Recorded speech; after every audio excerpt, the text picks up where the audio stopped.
Olá, que bom que você está aqui com a gente no Alesp Cidadania. Hoje vamos falar sobre o policial, né? Este profissional que sempre está atento quando a gente precisa nas horas mais difíceis da nossa vida. Agora, aqui na Assembleia Legislativa tem parlamentares, deputados que se preocupam com essa corporação, até porque fazem parte dela, conhecem bem as suas necessidades. Fica com a gente porque você vai entender um pouco desse universo aí do policiamento. A gente vai falar de dois temas super importantes. O primeiro, a questão da saúde mental, né? Nessa pandemia todos nós somos atingidos, imagina quem lidar com a agressividade, com o crime. E o outro ponto que nós vamos abordar aqui é sobre a questão da aposentadoria por invalidez destes profissionais, né? Dentre outros temas que a gente vai conversar com quem entende. Aqui comigo no estúdio, o deputado Major Meca, do PL. Muito obrigado por nos atender, deputado. Olá, Jeremias. Uma satisfação falar contigo, com todos que nos acompanham pela TV Alesp, e o meu irmão, Tenente Paraíso. Obrigado, irmão de farda, servimos juntos no Batalhão da Rota, fizemos muito pelo povo de São Paulo. Grata satisfação estar com você também, Paraíso. Já apresentado, seja muito bem-vindo, Paraíso. Muito obrigado, Jeremias, pela oportunidade. É uma honra estar aqui com você e com o Major para poder participar desse programa. Muito obrigado. Deixa eu começar um pouquinho com o deputado Major Meca, que é autor de dois projetos de lei que a gente vai centrar a nossa conversa aqui. O primeiro da questão da saúde mental, né, deputado?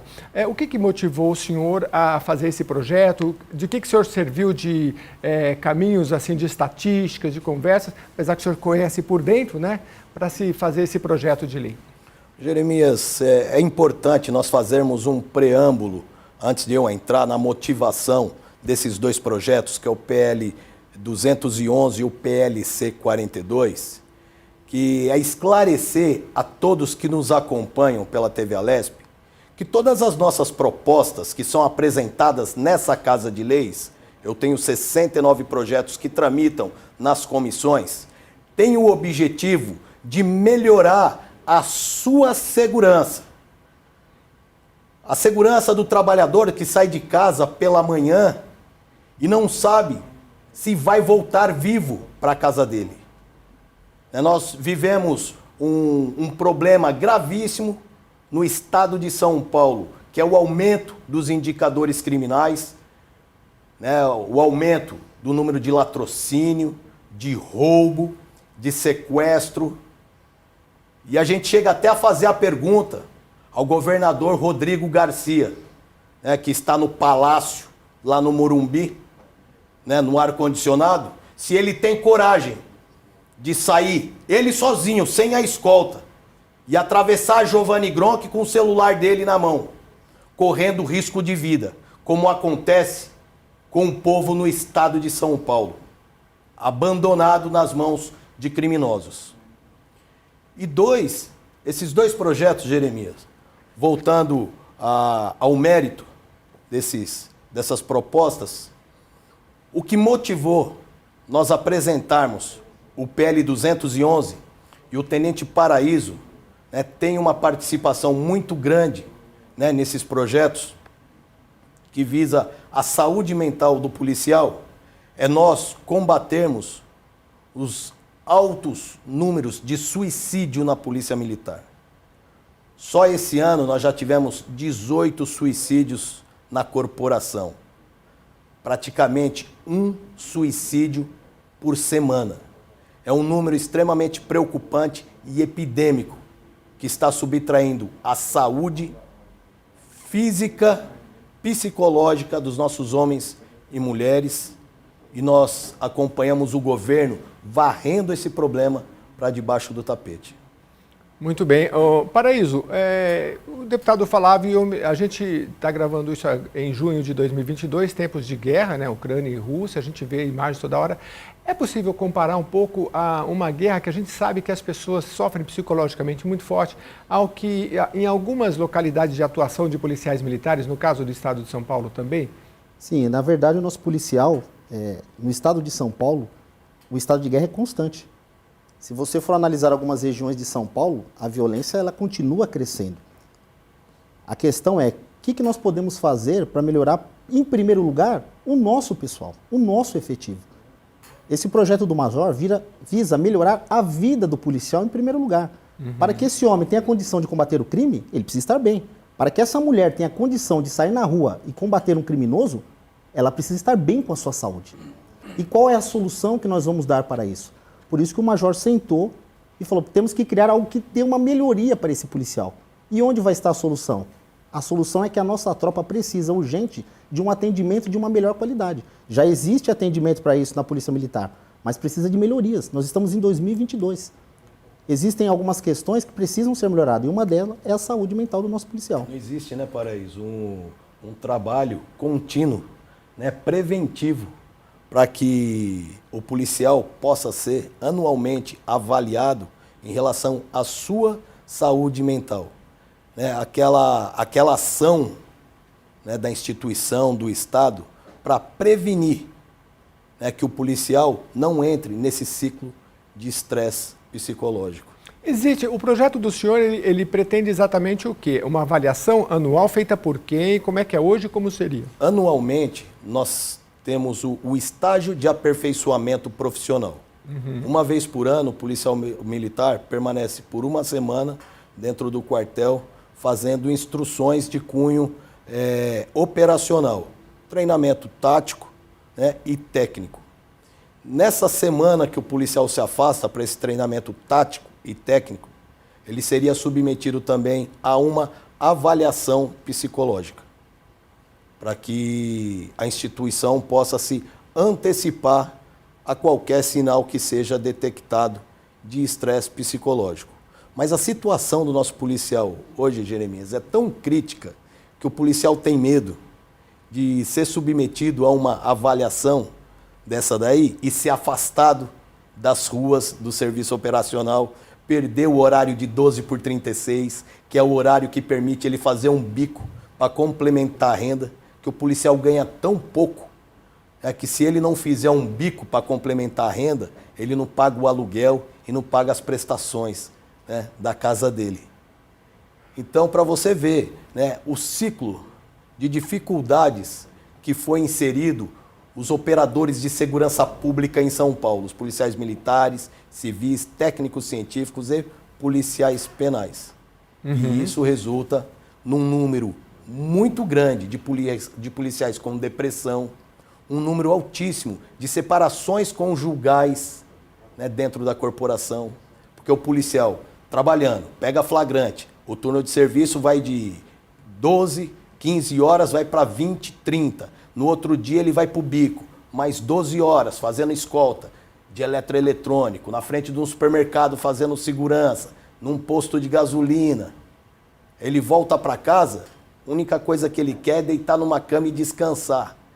Muitas vezes estressado, sem condições de diálogo, acaba discutindo com a mulher, perde o seu alicerce maior, que é a sua família. Sim. Ele entra num ciclo que acaba culminando na prática do suicídio. Então, pelo que eu estou entendendo, Tenente Paraíso, é uma questão de o projeto ele ajuda, mas é um sistema também que tem que se olhar. Não é só avaliação. Feita a avaliação, é preciso também que ele não seja julgado ali como não possa mais operar naquele, como o deputado colocou, ou seja, tem que haver um sistema que fala, não, está com problema, ou vai ser afastado, ou pode continuar, ou faz um tratamento psicológico. Hoje isso existe ou existe pouco? Como funciona? O que acontece, Jeremias, na verdade, isso que o Major falou, o que no nosso entendimento está faltando? Pessoas que conheçam do assunto. O que o Major fez? Não é só falar, vamos fazer um projeto. O Major pega a equipe dele e fala, vai para a rua e conversa com o policial. Conversamos, eu, o Major Denami, o Tenente Nilton, com vários policiais para entender o que estava acontecendo. Porque muitas vezes o policial é afastado, mas ele não precisa ficar afastado 3 meses, 1 mês. Cada policial é um caso. É feito um padrão para tudo. Quando o senhor fala, o que tem que mudar? Não é uma máquina, o policial não é uma máquina, é um ser humano. O que é para o policial 1 mês, para outro pode ser 1 semana. E esse afastamento afeta a vida da família policial militar. Porque o policial ele precisa daquele horário. Porque no outro dia, infelizmente ainda, ele tem que fazer uma outra atividade para poder sustentar a família dele. Agora, para a gente é muito leigo em relação ao universo interno de uma polícia, né? E comparando com um outro ambiente de trabalho corporativo qualquer, qual é a diferença? O pouco que eu conheço é que é muito rígido, há muita disciplina e isso também pode impactar, né? Eu me lembro de um caso, por exemplo, que eu pude acompanhar, que o policial ele trabalhou a noite inteira, como o deputado colocou, no outro dia ele estava em serviço e ele adormeceu rapidamente. Qual foi a punição? Tirar ele da polícia, ou seja, é muito rígido. Pode acontecer com qualquer um de nós, estamos com problema, deu uma cochilhada. Na polícia não, na polícia é muito mais sério, né? Isso também é uma carga a mais. O major sempre fala que o policial tem que ter um descanso. Ele tem até um projeto nesse sentido. Porque hoje, o policial está numa ocorrência, ela começa no atendimento 90, mas ela vai terminar na delegacia. E as delegacias estão lotadas. Lotadas. Vários delegados, vários amigos da Polícia Civil procuram o major para procurar melhorias também para a Polícia Civil. Porque o policial ele vai para a delegacia e tem que ter um pronto atendimento. Sim. Só que está sempre lotado. E ele passa às vezes 12, 14, 15, 16 horas, 24 horas. Você sabe o que é ficar 24 horas numa delegacia, Jeremias? Eu imagino porque agente público comum, né, deputado, muitas vezes vai numa delegacia, a gente é obrigado, às vezes, por um furto de um carro, qualquer coisa, fica 2, 3, 4, 5 horas na delegacia. Ou mais, esperando na fila. E o policial enfrenta isso diariamente, porque se ele está com um preso, por exemplo, ele não pode sair e deixar o preso ali, né? Ele tem que prestar o depoimento, eu creio, né? Então tem todo esse processo que é longo e muitas vezes é penoso, né? A Polícia Civil, só fazendo uma observação, isso que o Paraíso falou, a Polícia Civil do Estado de São Paulo hoje, ela tem um claro de 15 mil policiais. Ou seja, não tem efetivo de delegado, de escrivão, de investigador nas delegacias de polícia. Então, uma radiopatrulha prende um criminoso na rua, leva para a delegacia. Quando ele chega lá, já tem 2, 3 viaturas da Polícia Militar apresentando ocorrência. Ele entra numa fila, onde muitas vezes ele permanece por 10 horas no distrito policial, em pé, aguardando para ser atendido. Porque a Polícia Civil não tem efetivo. E isso faz com que o policial, né, tire um turno de serviço de 30 horas. No outro dia ele vai para o bico, depois ele novamente entra em serviço. Aí entra um dos nossos projetos de lei, que é o 707, que cria a dispensa para recomposição orgânica, que nós aprovamos aqui na Assembleia Legislativa por unanimidade. Levei esse problema físico e psicológico dos policiais a todos os deputados, aos líderes de bancada. Esse projeto foi aprovado aqui. Quando chegou no Palácio dos Bandeirantes, foi vetado pelo seu Agripino Dória, pelo Rodrigo Garcia, vice-governador, que conhece a realidade da polícia, mas vira as costas para os policiais no estado de São Paulo. Porque a dispensa para recomposição orgânica estabelece que o policial que ultrapassar o seu turno de serviço, né, apresentando um flagrante, fazendo uma escolta ou qualquer outra missão, ele no próximo turno de serviço ele está de folga, para que ele tenha um tempo para recompor o seu desgaste físico e psicológico e não acabe caindo, né, nessa cilada aí do suicídio. Aliás, isso que o deputado colocou, eu acho importante, Paraíso, porque assim, a medicina fala da importância da rotina, né? Se você levanta, até fisiologicamente, você tem que levantar, tomar o seu café, fazer tudo numa determinada rotina, porque você tem mais saúde. O policial, quando existe essa questão de não ter aquela rotina, e aí isso psicologicamente pode atrapalhar? Nós temos na nossa caserna, no quartel, esse costume de o nosso policial, a gente chega, a gente faz uma atividade física, né? No final de semana tem uma distração policial. O policial, como eu falei, é um ser humano, precisa dar uma corridinha, precisa jogar no futebol, fazer uma natação. Só que o que acontece? No dia de folga, ele tem essa obrigação de dar o sustento para a família dele, porque o salário que ele recebe não é suficiente ainda.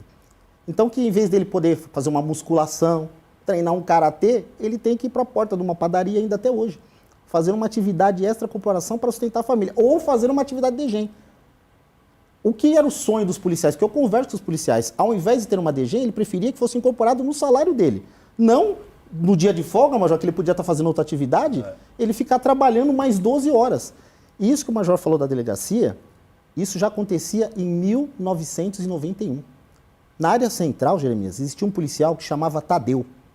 Ele pegava ocorrência todos os serviços. O senhor Tadeu pegava ocorrência quase todos os serviços. Era um policial acima da média, que hoje está na zona do esquecimento. E quem são essas pessoas que não sabem que o senhor Tadeu existe? Sendo que ele foi o maior policial da área do 13º Batalhão. Isso não pode mais acontecer. E agora algo que me deixa triste, aproveitando a oportunidade. Esse projeto que o Major fez ia resgatar uma coisa que já acontecia antes de eu entrar na PM. Eu passei muitas e muitas vezes com o senhor Tadeu 12, 20 horas e com outros policiais que eu trabalhei no DP. E aí o projeto, para ser aprovado aqui, é com muita dificuldade, porque tem uma responsabilidade a casa. Tem que ver se o sistema financeiro permite que o projeto seja aprovado. Tem uma comissão especial para isso. Foi aprovado em todas as comissões. E por que que o projeto do Major não foi aprovado? Não foi aprovado por questões partidárias. Questões partidárias, ideológicas, não pode isso acontecer nas próximas. O projeto deixou de ser aprovado por uma questão partidária, ideológica. Isso não pode mais acontecer, porque quem sofre com isso, independente da briga que existe, se o projeto é bom, quem sofre quando não é aprovado é a população. Quem está sofrendo hoje para esse projeto não ser aprovado, não é o Major. É o policial, que fica lá 12 horas no DP. Foi pensado nisso na hora que foi vetado o projeto? Exatamente. Daí a importância que você que nos acompanha e acompanha o mandato do deputado Major Meca, acesse o site www.al.sp.gov.br, você vai lá, tem todos os deputados, entre em contato por e-mail ou mesmo no Facebook ou nas redes sociais, tem muita coisa para você poder apoiar. Porque a gente esse é um assunto árduo, não é, deputado e Paraíso? Mas eu vejo muita gente quer prestar para ser um policial, o concurso público para ser policial. Eu já acompanhei formaturas e em poucas profissões eu vi gente tão vocacionada. Você ia entrevistar as pessoas na fila e falou, não, eu não faria outra coisa.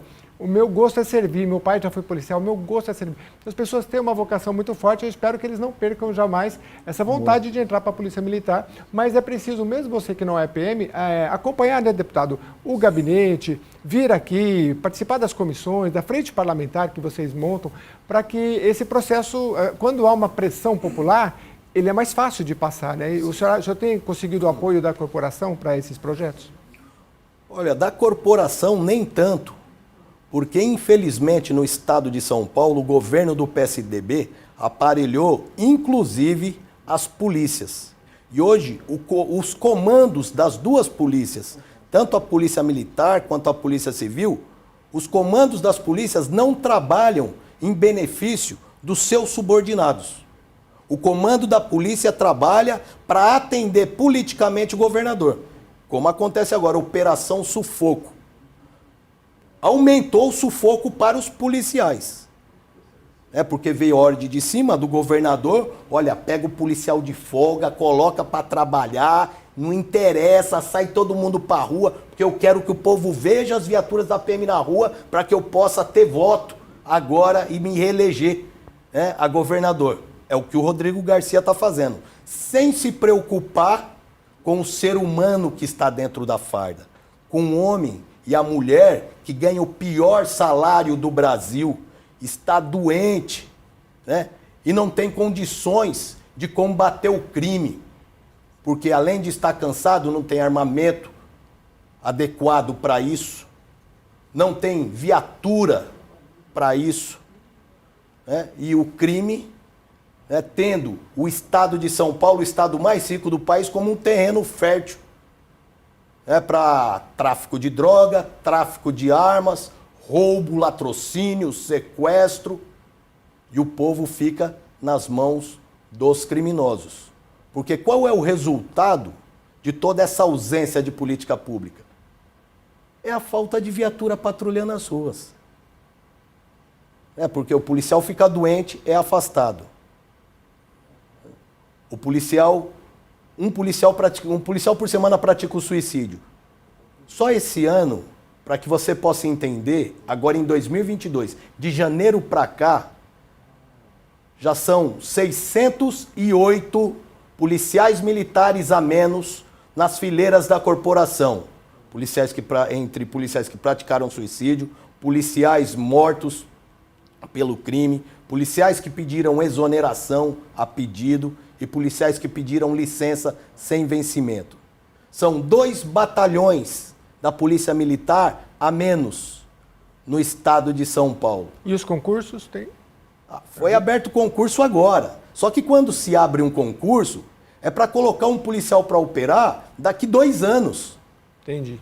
Porque você lança o edital agora, abrindo, né, um certo número de vagas, aí vai ter o concurso, depois vai ter a escola de formação. Esse policial só estará pronto daqui 2 anos.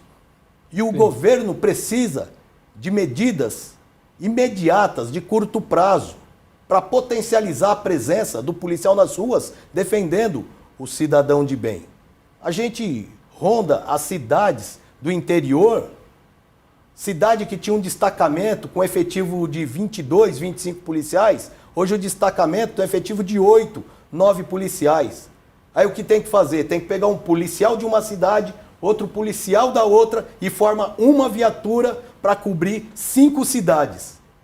Ou seja, não há policiamento ostensivo nessas cidades. E se o policial dessa cidade se deparar com flagrante, a delegacia mais próxima fica a 50 quilômetros. Aí ele vai apresentar a ocorrência a 50 quilômetros.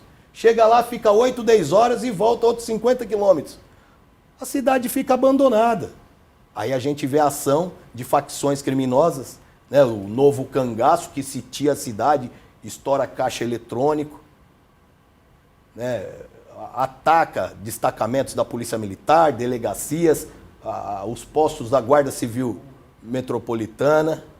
Aí a cidade de São Paulo vira esse horror que está em relação à segurança pública. Às vezes, a gente já vai para o intervalo, mas para isso, às vezes a gente vê uma notícia na televisão, como o deputado colocou, e você fala, poxa, mas como é que pode um grupo de bandido entrar numa cidade, botar fogo em tudo quanto é lugar, e não tem policiamento?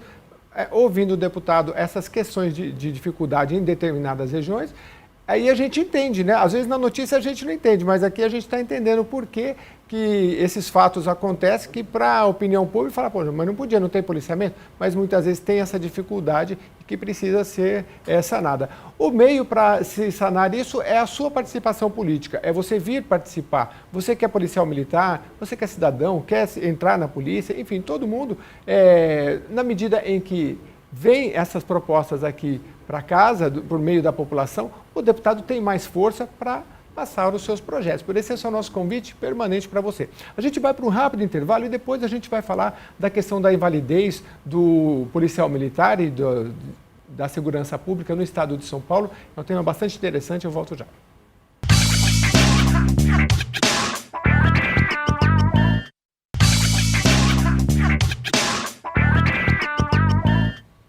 Estamos de volta no Alesp Cidadania, hoje falando sobre os policiais. A Assembleia Legislativa de São Paulo tem diversos deputados que acompanham a corporação, propõem, fazem propostas, projetos, e hoje a gente está discutindo algumas delas aqui com o deputado Major Meca, do PL. E eu volto a esse tema, deputado, eu queria até ler rapidamente aqui, ainda falando sobre o suicídio, uma reportagem que diz o seguinte: no Brasil, o número de policiais que tiram a própria vida é maior do que os que morrem em serviço, segundo o relatório anual do Fórum Brasileiro de Segurança Pública, divulgado em 2020. Só em 2019 foram 65 policiais e 26 civis que cometeram suicídio. E a reportagem aqui da Carta Capital diz o seguinte: o convívio permanente com a morte, a violência, jornadas extenuantes de trabalho, falta de sono, lazer, convívio com a família são fatores de risco para os policiais.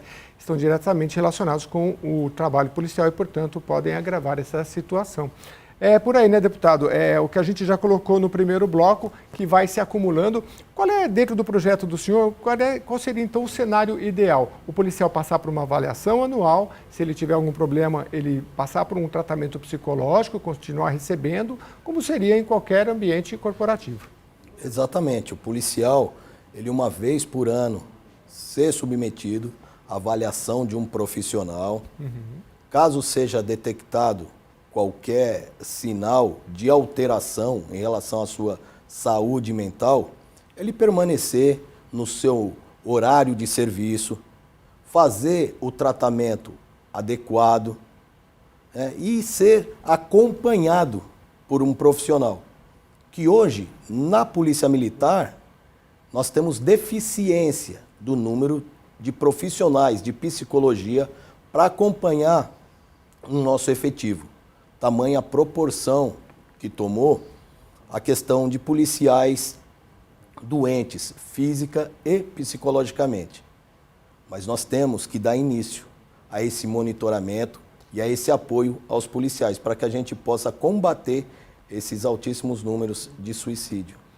A gente deseja que esse projeto de lei complementar, esse é o PL, projeto de lei, ele passe, ele já, aliás, ele está já pronto para ser votado ou ainda está nas comissões? Já está pronto para ser pautado, discutido e votado. Então, é a vez da população participar e pressionar para que esse projeto possa passar. Não só esse, o deputado tinha colocado no primeiro bloco, são mais de 60 projetos que ele tem. Um outro muito interessante e importante, eu vou te falar agora, é o projeto de lei complementar 42 de 2019. Se você tiver interesse, vai lá ler ele, tem no site da Lesp.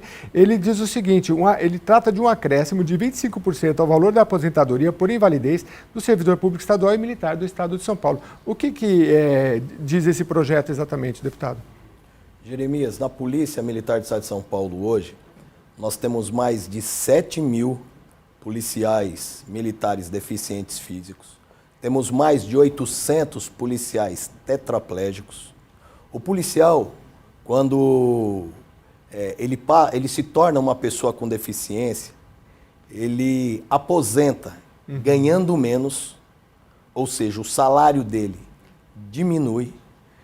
Ele acaba tendo um aumento de gastos muito grande, né, com remédio, com insumos, com reformas e adaptações que ele precisa fazer na residência dele, no veículo dele para transporte. Na maioria das vezes, a esposa tem que sair do trabalho para poder cuidar desse policial, porque não tem condições de arcar com os custos de uma cuidadora. Então, o que acontece? O orçamento familiar cai para mais de 50% e os gastos aumentam. E qual é a realidade hoje dos policiais que se tornam pessoas com deficiência? Eles acabam vivendo de favor, que todos nós policiais, amigos, familiares, fazemos doando cesta básica, doando mantimento, roupa, remédio. Então, o policial, ele, além de ter sofrido esse impacto, ele ainda passa por esse constrangimento de ser abandonado pelo Estado, sendo que trata-se de um homem, de uma mulher que estava servindo ao povo do Estado de São Paulo e merece um tratamento digno e o reconhecimento por tudo que fez. Ô Paraíso, por que você acha que existe um certo renegar esses policiais ao esquecimento? A gente falou no primeiro bloco o caso da guerra e muitas vezes as pessoas que ficaram inválidas ou tiveram algum problema de saúde por causa da guerra, eles são reconhecidos, né? Eles ganham prêmios e o Estado, em outros países, né? Aquele cara ele vai ganhar uma assistência pelo resto da vida e a família dele, porque ele foi para a guerra defender o seu país. Na mesma proporção, a gente, se for analisar, morre-se mais no Brasil nas guerras diárias das comunidades do que numa guerra, né? E é similar. Você acha que essa conscientização ela pode chegar um dia a existir para que a gente, a própria população e todos que votam, né, possam entender que o policial que está ali no trabalho, ele estava defendendo a sociedade e, portanto, o Estado tem a obrigação de atendê-lo socialmente? O Estado tem total obrigação. Porque você usa o homem ou a mulher num momento de guerra e se ele é ferido, você vai deixar ele abandonado? Essa situação de abandono não é só do policial. Quando o policial fica nessa condição, que nem o Major falou, numa cadeira de roda, afeta a família do policial. Quem vai cuidar desse policial é os filhos e a esposa. E muitas vezes, como o Major falou, é mais de 50%. E muitas vezes a família não tem um carro adequado. Como é que vai levar o policial cadeirante para o hospital? Ela precisa, e hoje isso é muito caro no país. Para você fazer uma adaptação hoje de um veículo, é caríssimo. Aqui nós somos procurados várias vezes nesse sentido também, né, Major? Policiais que não têm condição de fazer deslocamento. Olha a situação do policial. E quem é responsável por isso? Aonde foi que isso aconteceu? A indenização na nossa Constituição existe, mas tem que ser além disso. Porque o policial, ele trabalha com amor. E depois que ele sofre isso, ele acaba ficando nessa zona do esquecimento. O que tem que se acabar é essa zona do esquecimento. Cuidar do policial, especialmente quando ele vai para essa situação de cadeirante. Policial aleijado. Imagina um policial que trabalhou ativo a vida inteira, fica nessa situação. Aí nós voltamos naquela questão da saúde mental. Afeta a saúde mental do policial e da família policial militar. Entendi. Agora, esse acréscimo de 25%, ele veria da onde? Da Seguridade Social. O Estado de São Paulo, aqui pela Alesp, tem competência para um projeto como esse? Porque eu acredito que se vai acrescer na aposentadoria, não seria uma lei federal? Como é que vocês veem isso juridicamente? Na verdade, não é uma lei federal. Isso daí é competência da Alesp fazer o projeto, certo, e a decisão definitiva é do Poder Executivo, é do governador. Por uma questão constitucional, a decisão definitiva é do governador. E a ideia, deputado, seria fazer, digamos, retroativamente para as pessoas que já, a partir de agora, a lei, esses 25% valeria, ou para aqueles que já estão inativos? Retroagir para os policiais que estão vivos, para as pensionistas. Mas o problema maior que nós temos no estado de São Paulo é a ausência de vontade política em se ajudar as pessoas, em ajudar o ser humano. Nós constantemente subimos a tribuna aqui desse parlamento para levar a fala dos policiais, da família policial, do cidadão de bem, aos deputados dessa casa, para levar o conhecimento do governador do estado de São Paulo, que ele está sendo ausente e omisso em relação a seres humanos que estão abandonados. Mas nós não verificamos a vontade política de projetos como esse, de leis como essa, serem implantadas em São Paulo e as pessoas poderem viver com dignidade. Esse é o problema maior no estado de São Paulo. Hoje, nós temos um estado com mais de 50 bi de superávit. É dinheiro que está parado nos cofres do governo do estado de São Paulo. E o estado sem segurança pública, sem saúde, os hospitais abandonados, as pessoas em fila, 60, 70 pessoas para serem atendidas por um médico, aguardando uma vaga de enfermaria, de UTI, as escolas públicas também abandonadas, professores recebendo salário de miséria, e o governo do estado com 50 bi no cofre, inclusive distribuindo agora nos municípios, porque em outubro tem eleição, O pré-candidato do PSDB precisa se reeleger. Então vamos distribuir dinheiro e meter dinheiro sem planejamento, sem ouvir o povo, que deveria ser ouvido nessa casa, nesse parlamento. Porque aqui é a casa do povo, ou melhor, deveria ser. E não uma casa que somente ouve e aprova projetos que vêm do governo, sem ouvir, sem trabalhar esses projetos, ouvindo a sociedade. Que é o nosso grito, é o nosso clamor aqui dentro dessa casa. Ouvir a sociedade. Porque se nós queremos construir um estado melhor, nós temos que fazer dialogando. Nós temos que fazer isso envolvendo todas as categorias, em bons projetos. Mas, infelizmente, o projeto que acaba sendo aprovado aqui é o do governo, que aumenta impostos e dificulta ainda mais a vida do cidadão de bem e dos nossos policiais. Mas, deputado, na base da corporação, dos policiais militares, o senhor tem uma proximidade? Eu, uma vez, fui parado, eu ando de motocicleta em São Paulo, fui parado por uma blitz e aí conversei, moro aqui e tal, trabalho, como é que é o trabalho de vocês? Começamos a conversar, trabalho na Alesp, eles conhecem o nome dos deputados, como é que e o deputado tal, deputado qual, deputado tal, quem fez? Aí eu falo dos projetos que eu fiz. Eles têm essa proximidade do policial com vocês, eles cobram também, né, deputado? Eles cobram, e hoje, não só os policiais, mas todo cidadão de bem tem uma frustração muito grande em relação à omissão dessa casa em relação aos anseios da população. Porque essa casa, infelizmente, trabalha mais para os anseios de quem está no poder e quer se manter no poder a todo custo, do que trabalhar para eles que estão na rua e pagam impostos. Deputado, nós estamos em 2022, 2023 já está aí, nós estamos num ano de eleição. Eu queria que o senhor fizesse um pouquinho um retrospecto da sua luta aqui, que o ano que vem vamos fazer 4 anos. Foi o primeiro mandato do senhor, né? Explica para a população como é que é esse ouvir os policiais e chegar aqui na casa, tem que compor com os outros deputados. Quantos projetos o senhor conseguiu passar? Porque são mais de 60, mas a população às vezes não sabe que às vezes o deputado passa 4 anos e mal consegue aprovar porque é articulação, é trabalho de conversar com os outros deputados, é trabalho político. Então, às vezes tem uma demanda muito grande, mas aqui o gargalo também é complicado. Então, eu queria que o senhor aproveitasse para fazer um resumo desses 4 anos aí de trabalho. O meu foco de trabalho, Jeremias, foi nas fiscalizações, as ações do governo do Estado.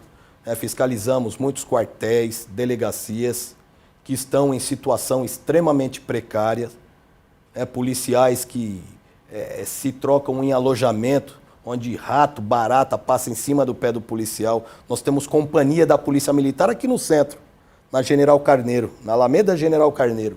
A companhia da Polícia Militar fica embaixo do viaduto, ou seja, o policial mora embaixo da ponte, no estado de São Paulo. Nós temos 2 companhias da Polícia Militar na área do 7º Batalhão, alocadas em um corredor, os policiais em situação totalmente insalubre. Nós temos hospitais em situação de precariedade, como te cito um exemplo, do Hospital Geral de Guaianazes, que foi o hospital que eu fiscalizei, à época, o mesmo elevador que subia paciente, subia alimento e transportava cadáver. O senhor fez parte de uma equipe de deputados aqui que durante a pandemia saiu para fazer fiscalização também, não foi? Não, eu fiz minhas fiscalizações junto com a minha equipe de gabinete. Com a sua equipe. Eu me lembro que durante a pandemia teve muita dessa questão da fiscalização. Eu me lembro de ver o senhor. Eu tive uma ação de fiscalização bastante intensa, acompanhado pelo Tenente Paraíso, pela Coronel Dulce. E a Polícia Militar não Dulce, parou durante a pandemia, Nilton, né? Não houve home office para os profissionais da segurança pública e da saúde. Não houve. Eu fiz uma fiscalização na FURP, a Fundação do Remédio Popular, no município de Guarulhos. Uma fábrica de remédios parada durante a crise sanitária. Parada. Os funcionários sentados, sem ter o que fazer, máquinas caríssimas importadas para a fabricação de remédio e a fábrica sem operar e o povo precisando de remédio. Me deparei lá na FURP com 1.600.000 comprimidos anti-inflamatórios vencidos que não foram distribuídos para a população. Eu me lembro do senhor mostrando caixas e caixas. Caixas e caixas, sacos de cadáver que foram comprados, milhares de sacos e venceram 57.000 sacos de cadáver vencidos. Foi dinheiro jogado fora. E nós apresentamos representações no Ministério Público Estadual, na Procuradoria Geral da República, em paralelo junto com a nossa equipe, apresentamos, hoje somam-se 69 projetos de lei, conseguimos aprovar 2, o 701, que é a antecipação de 5% da indenização que é paga aos familiares do policial que é morto em serviço num período de 48 horas, para que a família possa ter suporte para as primeiras medidas. Porque até então me parece que o policial, se ele morto em serviço, se demorasse o trâmite 2, 3 meses, a família não recebia, uma coisa assim, né? Se fosse 2, 3 meses para a família receber a indenização, estava bom. Na Secretaria de Segurança Pública hoje passa de 2 anos, 3 anos, coisa absurda, desrespeito à dignidade do ser humano. E esse projeto nós aprovamos aqui também, o PL 701, e o senhor Agripino Dória, em mais um gesto, vetou e virou as costas para a família policial. Quer dizer que esse projeto do 5%, ele passou aqui, mas foi vetado? Passou aqui também consegui aprovar por unanimidade e foi vetado. E aí que vem algo que me chamou a atenção. Por que que as cúpulas das polícias, o alto comando da Polícia Militar e da Polícia Civil, não articulou junto ao governador para que esses projetos fossem sancionados pelo governador? Porque eram projetos importantes para o policial que está na linha de frente. Não trabalharam porque eles são omissos e servem a quem está no poder. E comandante tem que servir a sua tropa e não a quem está no poder. Porque nós deveríamos ser uma polícia de Estado e não uma polícia de governo, como acontece no estado de São Paulo hoje. Ô, Tenente Paraíso, vendo tudo isso que o deputado falou, o senhor assessora juridicamente o deputado, Sim. É isso, né?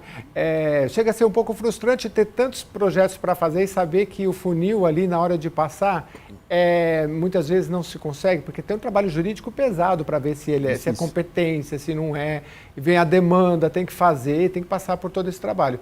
Mas politicamente é uma outra fase, como o deputado explicou, né? Aí já não é mais com você, mas aí o seu trabalho já foi feito, né? Esse sentimento não é só do deputado ou da equipe do deputado. Toda vez que tem um projeto, especialmente aqui no nosso gabinete, nós escutamos os policiais. São muitas demandas, especialmente como o senhor está falando aqui, que é a discussão de hoje, na questão da saúde. O Major recebe muitas. O pessoal nosso, aqui de São Paulo, que mora na capital, ainda tem o HPM.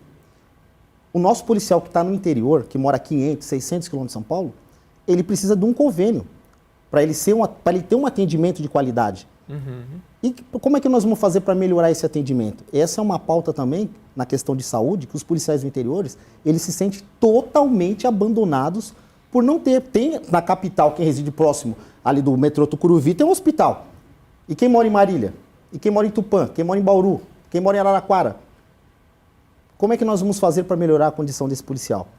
E aí, quando se tem um projeto e é passado por todas as comissões, o Major sabe que é muito difícil aprovar. É fácil aprovar um projeto aqui, Major? Muito trabalho, né?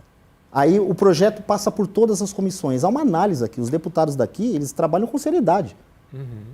E nós tomamos o cuidado também de não ter gasto financeiro, porque a gente sabe, a gente quer melhorias para o policial. Se o deputado for um deputado ficar gastando muito, como é que vai ter essa melhoria? Aí os deputados sentam, têm discussões. E como eu já falei anteriormente, por que que o projeto não é aprovado? Por uma questão partidária? Eu não gosto do Major. Não. Isso não pode ter. Como é que vai ter isso num lugar como uma casa parlamentar, que manda um projeto para o governo e não aprova? Eu não vou aprovar porque é do Major, eu não gosto do Major. Isso não pode mais acontecer. Porque quem vai pagar o preço alto é a família do policial, é a família do agente penitenciário, é a família do policial civil. Então a revolta não é minha, não é do Major. É das pessoas, como o senhor falou, que ficam esperando esse projeto ser aprovado. Quantas vezes aqui nessa casa o projeto estava sendo votado e as pessoas estavam na rua, dormindo em barracas, para esperar o resultado. Nós escutávamos daqui as pessoas gritando, pedindo pela aprovação do projeto. Aí o projeto é aprovado e depois é vetado por uma questão partidária ou ideológica, ou porque eu não gosto do Major. Isso não pode mais acontecer. Ele pode passar pelo filtro do veto do governador e, se voltar para derrubar o veto aqui, ainda tem que passar pelo veto dos outros deputados que vai ter o quórum ou não para se aprovar. E aí é realmente complicado. Eu queria deixar vocês à vontade, então. A gente falou desses dois projetos super importantes. Se você tem interesse, se comunique com o gabinete do deputado Major Meca, que ele que está à frente desse trabalho. O tempo é escasso, você sabe que é ano de eleição, ano que vem, em março de 2015, encerra-se esta legislatura. Então é o tempo que você tem. Se você tem um deputado que luta pelos direitos, no caso específico, policial militar e toda a corporação, é bom que você entre em contato e ajude a passar esses projetos. Quando vem vocês fazem uma frente parlamentar, um evento, e a população vem, dá uma força um pouco mais, não dá não, do que trabalhar sozinho no gabinete? Com certeza. Incentivo, né?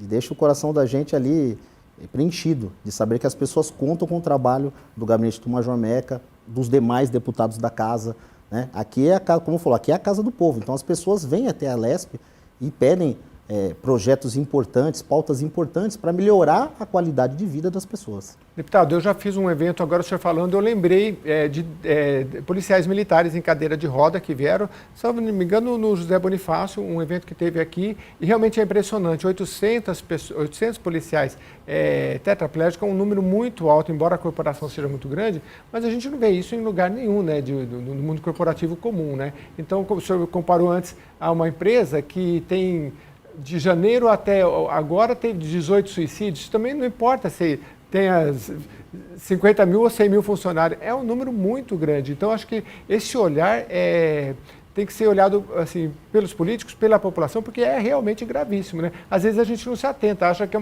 um caso ali, outro ali, mas 18 suicídios, 800 paraplégicos dentro da corporação, é realmente um número, eu diria quase que aviltante, né? É o resultado da guerra urbana que nós vivemos. E o nosso trabalho aqui, na Assembleia Legislativa, é apresentar projetos de lei, propostas para construir uma polícia forte que possa defender o cidadão. Porque se o cidadão quer andar tranquilamente nas ruas, né, quer ter paz social, isso passa por uma polícia forte, com segurança jurídica, uma polícia que tenha liberdade de atuação, uma polícia que não seja uma guarda pretoriana de um governo autoritário, uma polícia do povo.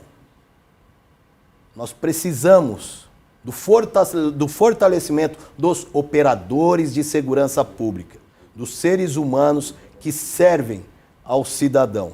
Enquanto nós não tivermos isso, nós testemunharemos esses números epidêmicos e alarmantes de policiais executados, número de suicídio, de civis trabalhadores que morrem por conta de um aparelho celular e daí por diante. Qual é a situação, para encerrar, salarial do policial militar no estado de São Paulo comparado a outros estados? Considerando o custo de vida aqui no estado de São Paulo, o salário dos policiais do nosso estado é o pior do Brasil.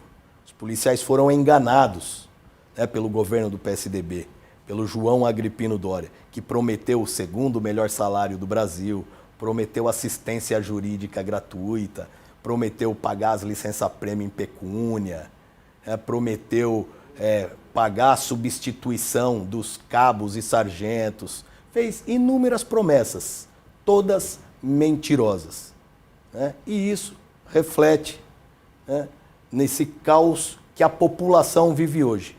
Uma polícia sucateada e abandonada.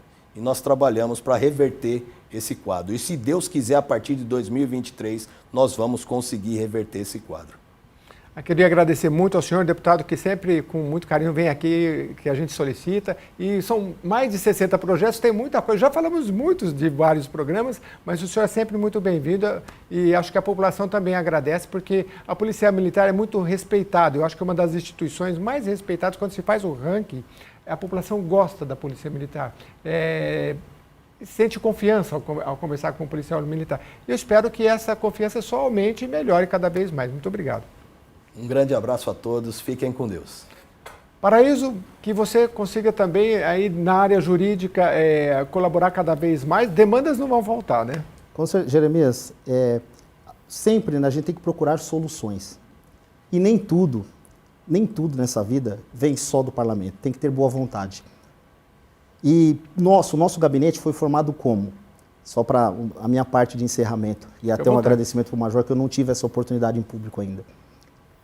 Nós, cabos, soldados e sargentos, estamos se sentindo abandonados. Por quê, Jeremias? Porque nós não temos fala.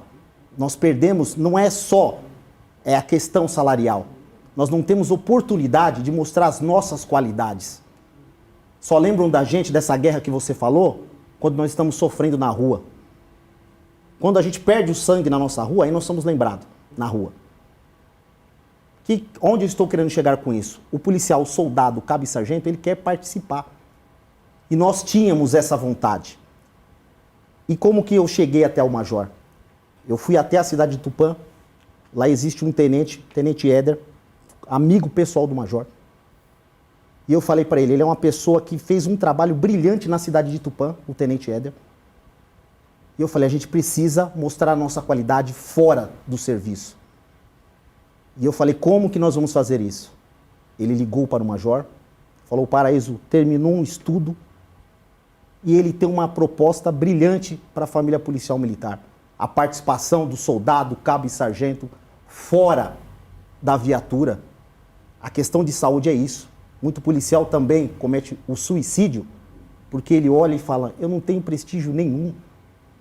Procurei um major, falei, Major, nós precisamos ter voz e participar, mas para isso precisamos de oportunidade. O Major, sem pensar, colocou no gabinete dele um soldado negro como chefe de gabinete. Você está aqui na LESP, procura oficial superior que tem um soldado negro como chefe de gabinete. Colocou um negro, soldado da turma de 90, como responsável pelo jurídico dele. Nós não iremos mais aceitar, e seja qualquer projeto que exista, que o soldado, cabo e sargento não tenha participação. Então, Major, fica aqui o agradecimento da tropa. Eu consultei a tropa antes de falar aqui. E toda a tropa tem esse sentimento, e nós queremos participar do processo. Não só ser lembrado na hora do tiroteio, não só ser lembrado para puxar a escala. E o Major Meca fez isso. Ele acreditou nesse trabalho. Olha a importância disso. E como é que você visualiza o futuro? Você falando da participação fora, eu me lembrei, por exemplo, do trabalho tão interessante que os policiais fazem em relação às drogas que vão nas escolas, né? Você fala nesse sentido ou você fala no sentido também de ter fóruns permanentes de discussão para falar das questões? Fórum de discussão, mas que também participe o soldado. Sim. Como é que existe um fórum de discussão gigantesco? Ah, vou chamar um especialista. Só vai o coronel. Tem que ir o coronel, mas tem que ir o soldado que está atendendo a ocorrência. Entendi. O soldado que está atendendo a ocorrência tem que participar. O cabo tem que participar, o sargento tem que participar. Não pode participar só o coronel. Foi essa a nossa reclamação de cabos, soldados e sargentos para o Major Meca. E o que ele fez? Colocou nós no gabinete dele. Oportunidade de a gente apresentar o nosso trabalho. Entendi. E hoje ele tem 2 projetos apresentados. Então imagina a nossa angústia depois desse trabalho e o projeto do Major não ser vetado. Depois de passar por todas essas comissões aqui. Então, o que nós esperamos agora, de seja quem for os próximos, que nós não vamos aceitar mais que soldado, cabo e sargento fique fora dessas participações. Fora de discussões e também do processo, igual fez o Major Meca. Participar ali, ó. Não é só ficar lá atrás, não, como segurança ou motorista, não. Nós queremos participar do processo. Nós, cabos, soldados e sargentos, temos que participar, porque temos conhecimento para isso.